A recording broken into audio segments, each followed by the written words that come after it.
I'm sitting here today with Deborah Lane. Deborah is going to share with us the tragic loss of her best friend and coworker, Randy. So tell us a little about the relationship you two had.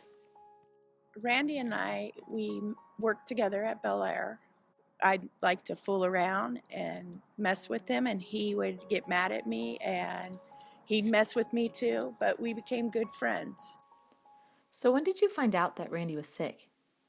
He wasn't doing so good. He didn't look good. He wasn't feeling well. So he went to the doctor, and he found out that he had cancer, but he didn't let anyone know. He didn't want anyone to know. But because we became such good friends, he let me know. And as time went on, he got sicker and sicker, and then finally couldn't work anymore, and everyone knew. And then what did happen was it brought our workplace together as a family, and we all worked together to help him through that time. And we made sure he had love because he had nobody else. And we talked every night on the phone.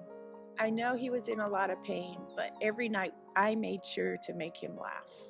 So when you found out he was sick, did that change your relationship with him, or did it get you closer to him? How did it? Of course it did. When I realized how much he needed me and I needed him, it really changed because I am a huge nurturer now, and I learned to nurture him. You said he had no one else. Did he have any family or friends to talk to when he got sick? He hadn't seen his kids for a while because they lived out of state. So I arranged to get airline tickets and fly up there, and I rented a car and drove him, and he visited his kids for the weekend, and he was so happy. I never seen him happier, and I wanted to do whatever I could to make him happy. He was so special, and I am so fortunate that I got to spend so much time with him. How did he act when he got nearer to his death? I called him one night, and he didn't feel good, and he said, "I gotta go, I can't talk to you." So I kept calling him back. I was hoping he went to Sutter. I called Sutter, he wasn't there.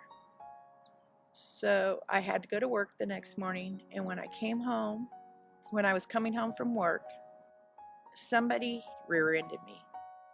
I didn't even care because I knew something was wrong, and I needed to get home and figure out what I was going to do. You had this sense? I had the sense. I knew something was wrong. I knew that it wasn't going to turn out good. And I hurried home, and I kept calling and no call. And I called the people that lived in his complex, and they went over there and sure enough found him. And he had passed away, and I tried to make it out to his apartment because I wanted him to know that I was there with him the whole time. And it broke my heart that he didn't have anybody around. So tell me about the day that Randy passed. When I came home, I was calling him, I couldn't get a hold of him. And I called his neighbor, and she went over there with the key, and she could see him laying down. Blood and the way he was sitting up, and I don't remember exactly if his eyes were open or shut or halfway, but she could tell because he was kind of stiff, she said. And that's what happens when rigor mortis sets in. I couldn't imagine that poor girl. And when she told me this, I just about died.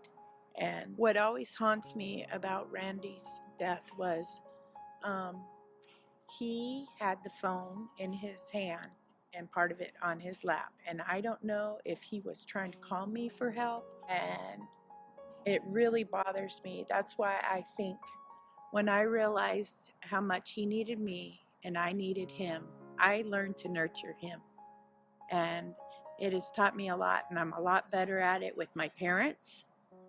I'm really good with it. And I wasn't when I was at that age, because it's been over 10 years, and it's made me a better person.